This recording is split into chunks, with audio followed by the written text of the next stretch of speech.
Hello, my dear students. Students, we are going to discuss male reproductive system. आपको याद होगा last time हमने male reproductive system का एक पार्ट स्क्रॉटम डिस्कस कर लिया था. याद है? मेल रिप्रोडक्टिव सिस्टम में हमने scrotum, testis, vas deferens, urethra, right. इसके अलावा हमने penis, male accessory glands, right, इन सबको डिस्कस करना है. तो हमने सिर्फ एक पार्ट अभी इसका डिस्कस करा था, स्क्रॉटम. मैंने आपको बताया था स्क्रॉटम एक पाउच होता है. सी इन द डायग्राम, ये देखो स्क्रॉटम एक पाउच है. ये देखो ये वाला, this is a pouch of deeply pigmented skin. ये राइट, ये जो पाउच होता है डीपली पिगमेंटेड स्किन का, दिस वन, ये थर्मो रेगुलेटर का काम करता है. मतलब ये टेस्टिस के टेम्परेचर को मेंटेन रखता है 2 to 2.5 degree lower than the body temperature, ताकि स्पर्म्स जो हैं वो चिल ना हो जाएं, ताकि स्पर्म प्रोडक्शन होती रहे. एक्चुअली टेस्टिस को हमारी बॉडी से 2 to 2.5 डिग्री लोअर टेम्परेचर चाहिए होता है स्पर्म प्रोडक्शन के लिए. ये हम ऑलरेडी कर चुके हैं. सेकेंड पोर्शन है, सेकेंड पार्ट है testis. Okay, see in the diagram, ये देखो ये रही टेस्टिस. ये टेस्टिस आर 2 in नंबर, आप देख ही रहे हो. ओवल शेप है, इनके बाहर कवरिंग होती है, डेंस कवरिंग होती है. इसका मेन रोल होता है प्रोड्यूस करना हार्मोन टेस्टोस्टेरोन. टेस्टिस स्पर्म्स ही प्रोड्यूस करती है. स्पर्म्स होते क्या हैं बेटा, छोटी छोटी बॉडीज़ होती हैं, टाइनी बॉडीज़, जिनके अंदर जेनेटिक मटेरियल होता है. इनके पास लॉन्ग टेल होती है और ये फीमेल गमीट तक मूव करते हैं. Right, see testis, they are oval in shape. They are oval in shape. Testes are covered by dense covering.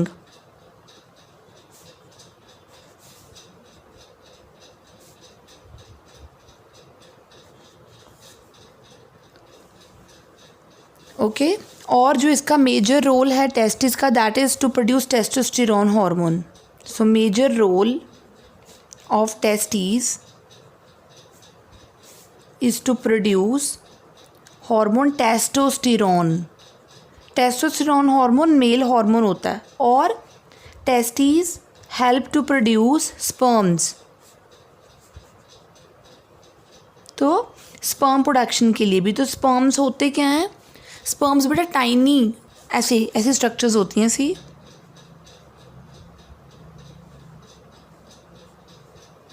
Right, tiny ऐसी बॉडीज़ होती हैं जिनके अंदर जेनेटिक मटेरियल होता है, मतलब डीएनए होता है.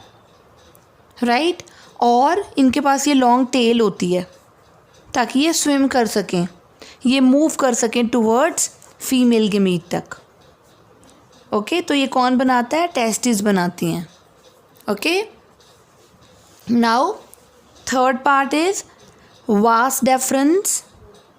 हम डायग्राम में देखते हैं वास डेफरेंस. ये देखो, see this structure, this tube like structures, ये देखो ये दोनों वास डेफरेंस हैं. इसको हम एक और नाम से भी जानते हैं, इसको हम स्पर्म डक्ट बोलते हैं. ये स्पर्म्स को कैरी करती हैं.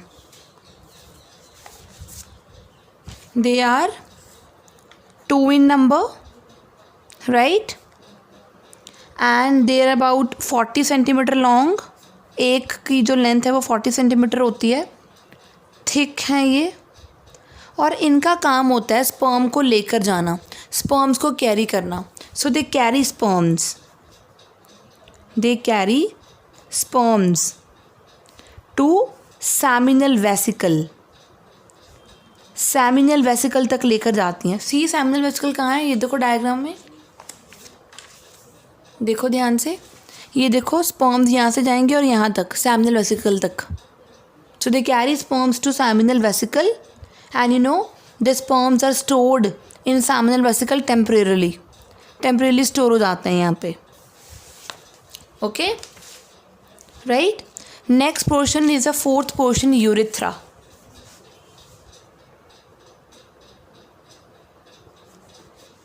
Urethra is a male portion. See this one, this is urethra, right. Urethra बेटा कॉमन पैसेज होता है यूरिन पास करने के लिए, और सीमेन. सीमेन क्या होता है, स्पर्म्स प्लस जो ये ग्लैंड्स होती हैं ना, उसका लिक्विड साथ में ऐड होता है। तो स्पर्म और यूरिन को पास करने का कॉमन पैसेज होता है। और इसकी अगर मैं लेंथ की बात करूँ, मेल्स में 20 सेंटीमीटर लेंथ होती है इसकी, और ये पेनिस की टिप पे ओपन होता है, और उस ओपनिंग को हम बोलते हैं यूरिनो जेनिटल ओपनिंग, और यूरिनो जेनिटल अपर्चर बोलते हैं उसको, और यूरिनो जेनिटल ओपनिंग बोलते हैं। ओके, तो सी urethra, this is a common passage. It is a common passage for both sperms as well as urine. Okay, और अगर मैं लेंथ की बात करूँ, it is 20 centimetre in length. और जो यूरेथ्रा होता है that opens, it opens at the tip of the penis,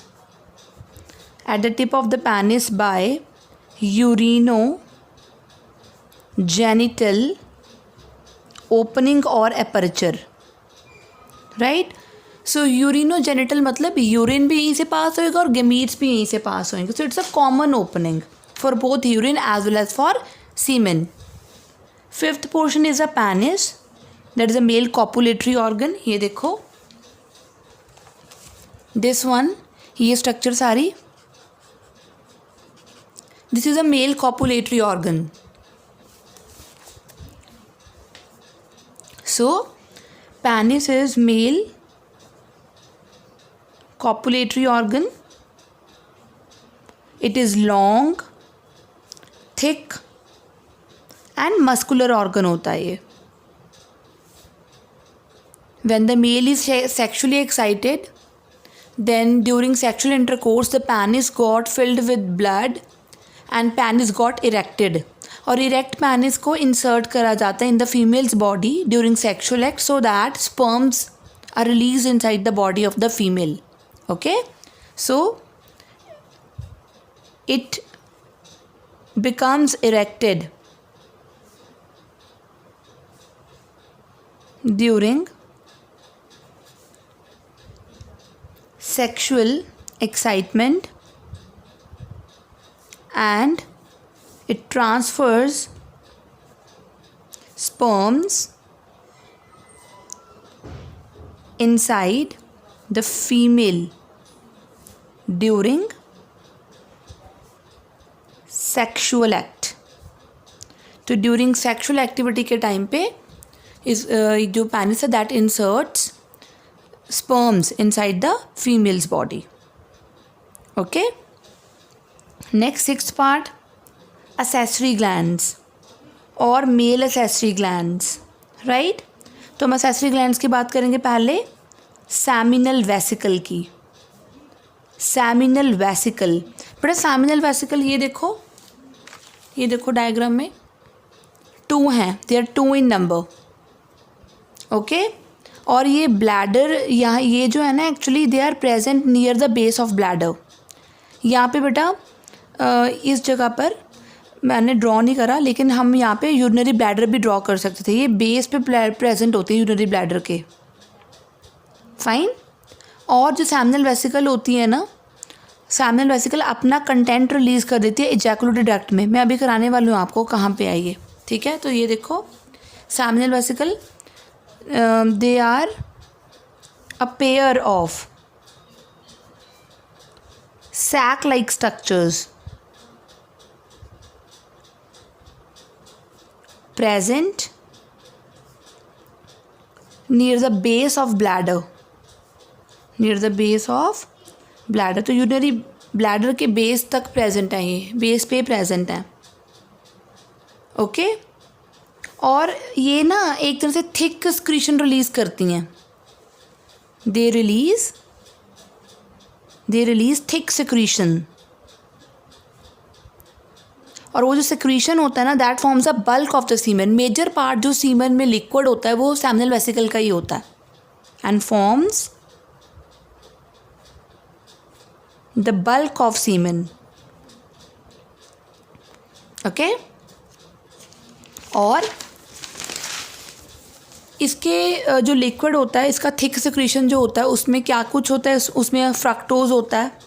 it contains fructose. इसके सिक्रीशन में fructose, amino acids and vitamin C. Vitamin C को हम एस्कॉर्बिक एसिड बोलते हैं. Okay, fine. तो हर एक जो सैमिनल वेसिकल है ना, आप ध्यान से देखो ये सैमिनल वेसिकल की डक्ट हो गई. This is a duct of seminal vesicle. और ये जो है this is vas deferens. Okay, seminal vesicle और ये है वास डेफरेंस. सैमिनल वेसिकल और वास डेफरेंस की डक्ट मिलके एक छोटी सी डक्ट और बनाती हैं. ये 2 सेंटीमीटर की डक्ट होती है, उसको हम बोलते हैं इजैकुलेटरी डक्ट. क्या बोलते हैं? Ejaculatory duct. तो जो सैमिनल वेसिकल है वो अपनी सक्रीशन किस पे, कहाँ पे देती है? इजैकुलेटरी डक्ट के अंदर. Okay, right. Next is the prostate gland. B part is the prostate gland.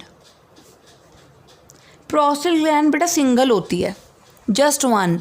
Large gland होती है और ये यूरेथ्रा के अराउंड होती है. ये देखो, this is a prostate gland, right? This is present around the, this is basically present around, surrounds the urethra. तो ये देखो, ये यहाँ पे यूरेथ्रा शुरू हो गया और ये उसके अराउंड है. ये देखो, ये यूरेथ्रा शुरू हो गया ना, ये उसके अराउंड प्रेजेंट है prostate gland. Okay, so it is single large gland, it surrounds a urethra. So it is single large gland and it surrounds the urethra. Okay, और बेटा जो ये प्रोस्टेट ग्लैंड होती है ना, जो इसका सिक्रीशन होता है वो सीमेन को एल्कलाइन बनाता है, स्लाइटली एल्कलाइन, यानी कि pH मोर देन 7 होएगी. Okay, so the secretion of this gland, the secretion of this gland makes the semen slightly alkaline. और जो मेन काम होता है प्रोस्टेट ग्लैंड का, उसका काम होता है कि ये स्पर्म्स को नरिश करती है, एक्टिवेट करती है स्पर्म्स को स्विम करने के लिए. So the secretion of prostate helps to nourish and activates the sperm to swim, and activates the sperm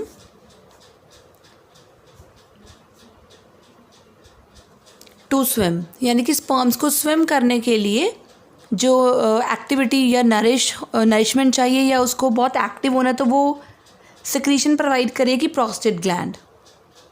right. Next last gland है इसकी, वो है काउपर्स ग्लैंड. काउपर्स ग्लैंड को हम एक और नाम से भी जानते हैं. इसका नाम होता है बल्बो यूरेथ्रल ग्लैंड्स. क्या नाम होता है? बल्बो यूरेथ्रल ग्लैंड्स और काउपर्स ग्लैंड. तो इसको डिस्कस करते हैं हम. जो बेटा जो काउपर्स ग्लैंड होती हैं, ये देखो, ये प्रेजेंट है, मैं आपको डायग्राम में दिखा रही हूँ अभी. ये देखो, हमारे पास यहाँ पर ये पड़ी हैं, ये देखो, ये वाली,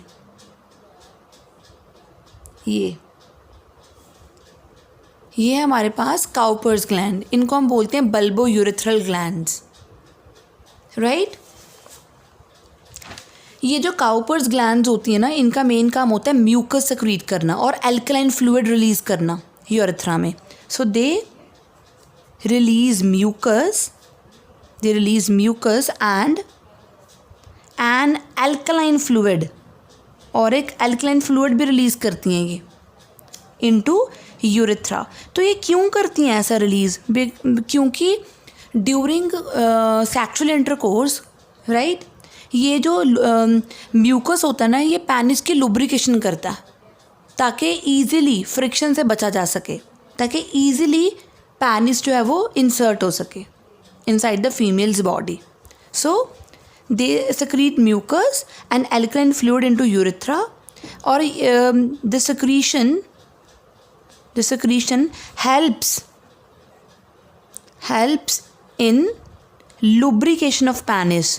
तो lubrication of penis के लिए ये ज़रूरी होती है इसकी secretion. तो बेटा इसके साथ ही मेल रिप्रोडक्टिव सिस्टम यहाँ पे कंप्लीट होता है. ओके तो मेल रिप्रोडक्टिव सिस्टम में scrotum, testis, vas deferens, urethra, penis और मेल एसेसरी ग्लैंड्स में प्रोस्टेट ग्लैंड, काउपर्स ग्लैंड और सेमिनल वेसिकल ग्लैंड हम डिस्कस कर चुके. ओके ये स्टूडेंट्स, तो हम बात करेंगे अभी नेक्स्ट पार्ट की, that is the female reproductive system. Female reproductive system.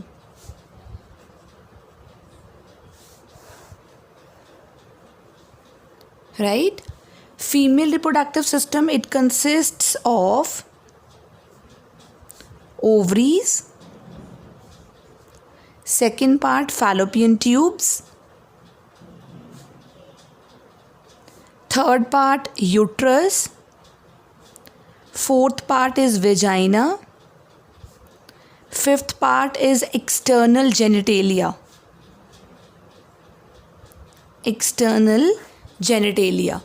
तो ये पार्ट्स को हम एक एक करके डिस्कस कर लेंगे. सबसे पहले हम बात करेंगे ओवरीज की. तो मैं आपको डायग्राम दिखाने वाली हूँ. सी बेटा ये जो स्ट्रक्चर्स मैंने ड्रॉ करी हैं ये दीज आर ओवरीज. ओके एक ये रही और एक ये रही, दो हैं. So the ovaries they are 2 in number. और ये प्राइमरी फीमेल ऑर्गन्स होती हैं, मतलब ये ओवम प्रोड्यूस करेंगी और हार्मोन्स भी प्रोड्यूस करेंगी. मेन है ये. ओके और ये कहाँ पे है, ये लोकेटेड है one on the each side, एक लेफ़्ट साइड पे और एक राइट साइड पे. दोनों एक एक साइड पे प्रेजेंट है ऑन द लोअर एब्डोमन, यानी कि पैल्विक रीजन में, लोअर एब्डोमन रीजन में ये प्रेजेंट होती हैं. राइट सो स्टमक के मतलब हम एब्डोमन टर्म यूज़ करेंगे क्योंकि हमारा ऊपर वाला रीजन जो होता है वो सर्वाइकल रीजन होता है, फिर थोरैसिक रीजन होता है, फिर हमारा एब्डोमन होता है. एब्डोमन के नीचे वाले रीजन में ये प्रेजेंट होती हैं ओवरीज. राइट बेटा अगर मैं ओवरी के स्ट्रक्चर आपको यहाँ पे ड्रॉ करके दिखाऊँ तो ओवरी के अंदर पता क्या होती हैं, ओवरी के अंदर होती हैं ओवेरियन फॉलिकल्स. ये देखो ये है ओवरी की फॉलिकल्स, ओवेरियन फॉलिकल्स. राइट ये बहुत सारी प्रेजेंट होती हैं. दोनों ओवरीज में अबाउट 4 लाख ये फॉलिकल्स होती हैं. और इन फॉलिकल्स का होता क्या है, जब फीमेल में प्यूबर्टी आती है, गर्ल में प्यूबर्टी आती है, तो ये हर month 14th day of menstrual cycle पे ये रिलीज़ करती हैं ovum. So they release ovum production at the age of puberty. Okay got it. So ovaries they are 2 in number. They are 2 in number and present on the either side of lower abdomen. So lower abdomen के either side पे ये present होती हैं ovaries. और ovaries के अंदर present होते हैं, मैंने दिखाया था आपको ovarian follicles. और ये जो follicles होती हैं ये mature होती हैं हर month after puberty. So ovarian follicles present inside the ovaries and are used to produce, and they produce ovum at the age of puberty. Right तो प्यूबर्टी के टाइम पे उसके बाद हर मंथ ये 14th day of menstrual cycle पे produce करती हैं ovum. Right now second part is fallopian tubes. So second part is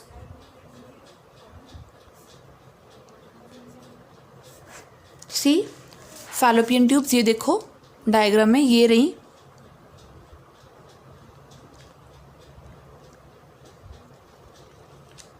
ये हमारे पास fallopian tubes. Right fallopian tubes को हम एक और नाम से जानते हैं ओविडक्ट्स. क्या बोलते हैं इनको, ओविडक्ट्स. तो अगर मैं लेंथ बताऊँ, इसकी लेंथ होती है अबाउट 10 to 12 सेंटीमीटर. और आप देखो ये कहाँ से एक्सटेंड हो रही हैं, ओवरी की पेरिफेरी से, ओवरी के साइड से एक्सटेंड होकर यूट्रस तक जा रही हैं. ये पोर्शन यूट्रस है, तो ओवरी की साइड से एक्सटेंड होती हुई ये कहाँ तक जा रही हैं, यूट्रस तक. So they extend they extend from the periphery of the ovary, from the periphery of the ovary up to uterus. Okay, fine. So they extend from periphery up to the uterus. और जो ये fallopian tube होती है ना, but इसके regions होते हैं कौन कौन से, जैसे इसका रीजन होता है इनफंडिबुलम रीजन होता है, एम्प्यूला रीजन होता है, इसका इस्थमस होता है, और ये portion that is this one. So ये आप देख रहे हो, ये portion this is called as infundibulum. This portion of fallopian tube is known as infundibulum. Then region होता है एम्प्यूला रीजन, फिर होता है isthmus,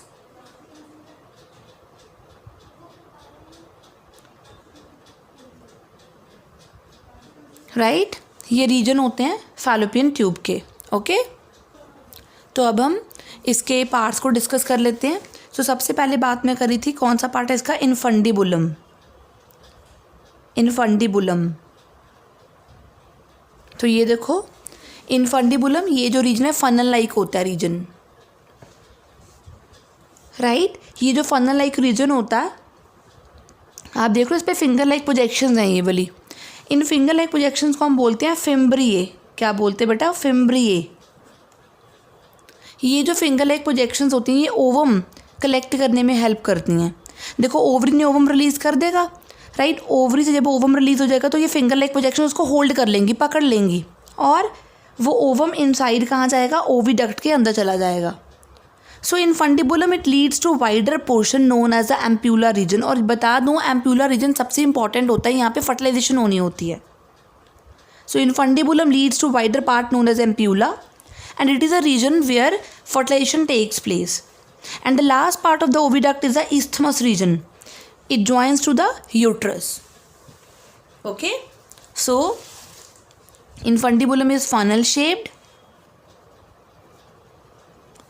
having fimbriae. Fimbriae, that is finger like projections. That fimbriae help to collect the ovum, right. That fimbriae helps to collect the ovum. Fine. तो ovum को collect करने के लिए फिम्ब्रिए प्रेजेंट होते हैं.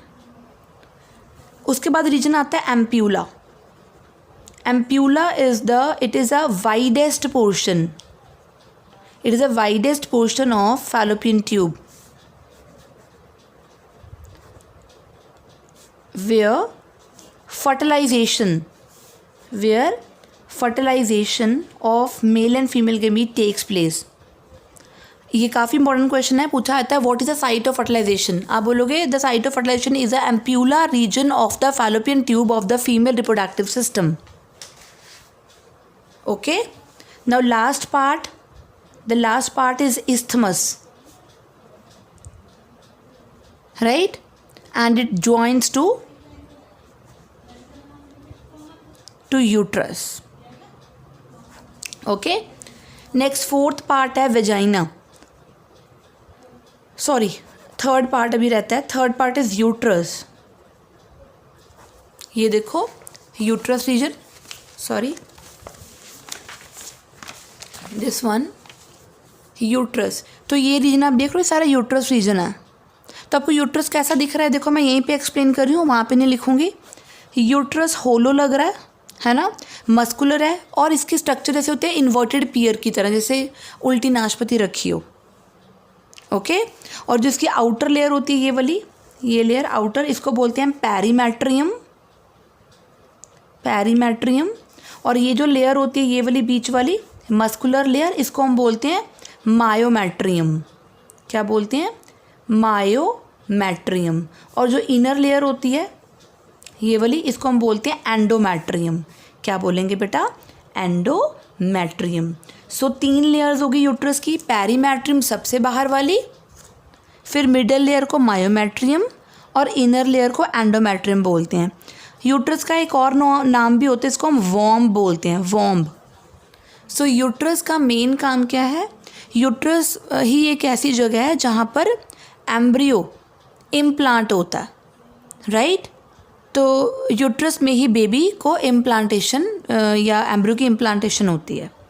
सो it is hollow, muscular, inverted pear shaped structure and it has perimetrium, endometrium and myometrium. Endometrium layer he her month टूटती है during menstrual cycle, तो यही ब्लीडिंग बन के यही बाहर आती है वेजाइना से। ओके, मायोमेट्रियम में मसल्स होती हैं, तो ये जब बेबी की डिलीवरी होनी होती है तो ये हेल्प करती है डिलीवर आउट करने में बेबी को बाहर। Fine. Next portion is vagina. So this region is known as vagina. So, fourth part is the vagina region. But vagina is a female copulatory organ. Male copulatory organ तो penis था ना, this is female copulatory organ, tubular होता है। देखो ये कहाँ से extend करता है, ये यूट्रस है, यूट्रस का ये जो लोअर पार्ट होता है इसको हम सर्विक्स बोलते हैं। तो ये सर्विक्स से एक्सटेंड होता है and to the outside of the body तक एक्सटेंड होता है। It extend from cervix to the outside of the body. और जो वेजाइना होता है ना, दैट इज़ ईजिली स्ट्रेचेबल। इसी से ही मेंस्ट्रुअल फ्लो बाहर आएगा और इसी जगह पे स्पर्म्स रिसीव होते हैं और बेबी इशू यानी कि delivery of the baby, normal delivery of the baby eight the time of the birth vagina से ही होती है। तभी इसको हम एक और नाम से जानते हैं, इसको हम बोलते हैं बर्थ कैनाल। क्या बोलेंगे? Birth canal. So vagina it is easily stretchable, मैं यहीं पे लिख रही हूँ, it is stretchable, it is tubular structure और इसी से ही मेंस्ट्रुअल फ्लो बाहर आना है और इसी जगह पे स्पर्म्स को रिसीव होना है। ओके, तो it is the way for sperm reception and baby issue at the time of birth, so it is known as birth canal. Fine, right. तो ये फोर्थ पार्ट हो गया। लास्ट पार्ट है इसका, एक चीज़ मैं आपको बतानी यहाँ पे रहेगी बेटा, जो वेजाइना होता है ना वो पार्टली कवर्ड होता है। ये देखो, ये मैंने एक लेयर सी बना रही हूँ। जो वेजाइना होता है ना वो पार्टली कवर्ड होता है by a layer known as hymen. Hymen layer cover करके रखती है। Hymen layer usually breaks down during first sexual intercourse, यानी कि फर्स्ट मेटिंग के टाइम पे टूट जाती है। क्लियर? तो ये ज़रूरी नहीं होता, ये एक्चुअली वर्जिनिटी ऑफ गर्ल को चेक करने के लिए नहीं है। ये ज़रूरी नहीं होता हाइमन लेयर सिर्फ तभी टूटेगी जब सेक्सुअल एक्टिविटी में इन्वॉल्व होगी फीमेल। ये ड्यूरिंग सम डांस एक्टिविटीज़ के टाइम पे भी ब्रेक हो जाती है, हॉर्स राइडिंग के टाइम पे भी ब्रेक हो जाती है।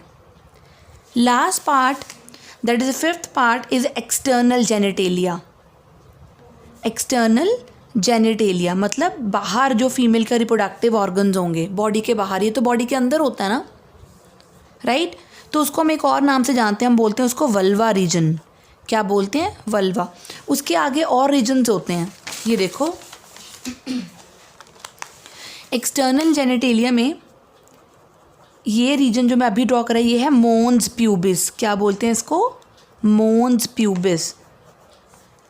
आप देख रहे हो मैंने इसको यहाँ पे हेयर लगाए हैं, तो this is covered with hair and skin.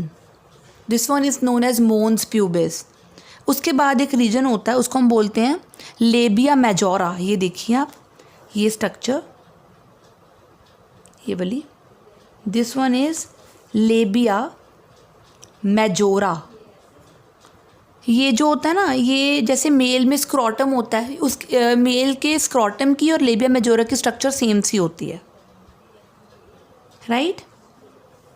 तो ये रहा लेबिया मेजोरा। और ये जो स्ट्रक्चर मैंने ऊपर बनाई है ये, this is known as clitoris.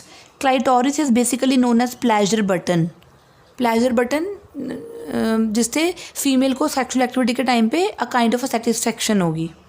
Okay, so this one is clitoris region and ये मॉन्स प्यूबिस के पीछे प्रेजेंट है। देखो, this is present posterior to mons pubis. And एक और रीजन ये वाला, this one is known as labia minora. Labia minora ये जो होता है दैट इज होमोलोगस। होमोलोगस होता है जिसकी सेम स्ट्रक्चर होती है। It is homologous to urethra of male. Urethra of male. और लेबिया माइजोरा किसके होमोलोगस था? It is homologous to scrotum. Homologous to scrotum. Okay, got it. और बीच में प्रेजेंट होती है यूरिनरी ओपनिंग और वैजिनल ओपनिंग और साथ साथ में ग्लैंड्स भी होती हैं. Okay, so these are the openings, urinary and vaginal openings. Clear? So this is about the external genitalia, जिसको हम वल्वा भी बोलते हैं. Mons pubis, clitoris, labia minora, labia majora and the openings. Vaginal opening and the urinary opening. Female में 2 separate openings होती हैं. एक opening से यूरिन रिलीज़ होगा और एक ओपनिंग से मेंस्ट्रुअल ब्लड बाहर आएगा. मेल में एक ही ओपनिंग होती है, उसी से ही यूरिन बाहर आता है और उसी से ही गैमीट्स या सीमेन बाहर रिलीज़ होता है. तो इसी के साथ ही मेल और फीमेल रिप्रोडक्टिव सिस्टम होता है कंप्लीट. हम अपनी नेक्स्ट वीडियो में पढ़ेंगे मेंस्ट्रुअल साइकिल.